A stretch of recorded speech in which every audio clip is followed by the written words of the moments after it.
Roz, I want to say this. I think if I ever had the opportunity, and like I know Russ, but we don't talk like that. I would tell Russ, don't let this game and media and the talk steal your joy of playing basketball, because we all know Russ loves to play basketball, and we don't see happiness in his game right now. And I feel like we're seeing him fight with the talking more so playing the game.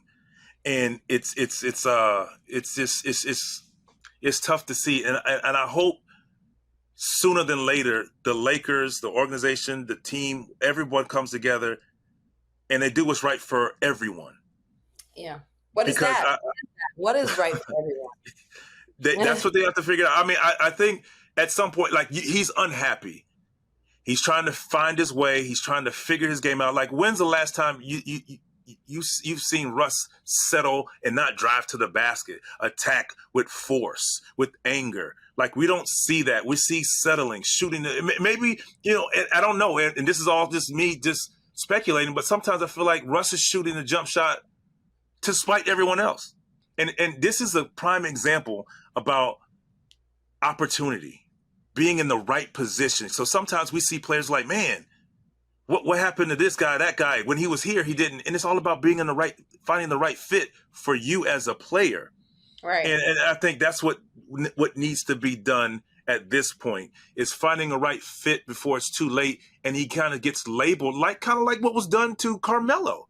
Yeah. They tried to say it was over, and until he found that perfect fit in Portland, and now he's like, oh, man, Melo should have never been out the league. I just hope that it gets settled, because it's going to bleed into their season and into the narrative of Russ and who he really is for the rest of his career.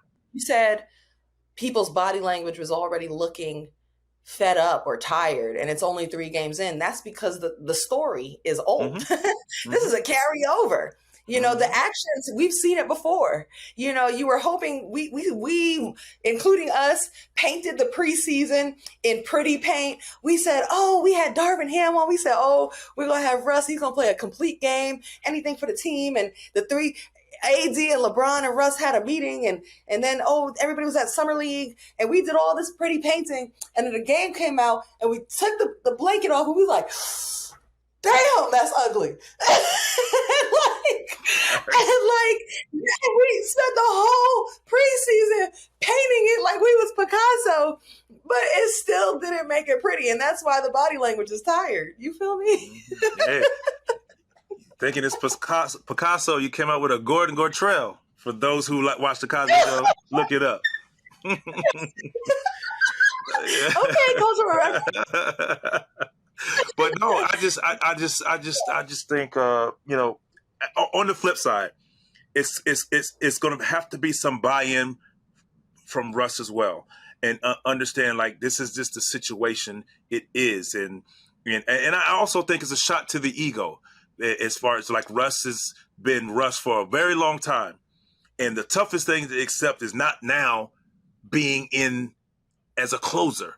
You're sitting there watching all of a sudden, new uncharted territory for him, if you would. And sometimes it takes a little getting used to it, because it's a shot to your ego. I'm speaking from experience. Starter, go-to guy, all-star, this, that, the fourth. And all of a sudden you get a new role, and it sounds good and you buy in until you have to really buy in. And sometimes it's not that easy, and we all handle these situations differently. Another guy, Allen Iverson, went through those situations for different teams where he did not want to come off the bench, and he could not handle coming off the bench. And that's why a lot of us felt like, man, Allen Iverson should have still been in the league for a long time, but he did not want to be in that role. And I think Russ is in that right now. And, it's either you buy in or you don't. That's just what it is. And you either find a team where you can play that might not be a championship team, where you can fulfill what you want as a player or a person that's playing, or you buy into an opportunity to go deep into the playoffs and have that opportunity to play in the finals again. Not that they're going to play in that, but I'm just saying, like, you just have to make that decision. And it is a shot to the ego. And you have to sit with yourself sometime, and uncloud the frustration and uncloud the noise, and be able to sit with yourself and say, okay, what do I want out of the rest of my career here on out, however long you want to play. And that was kind of one of those conversations I had with myself.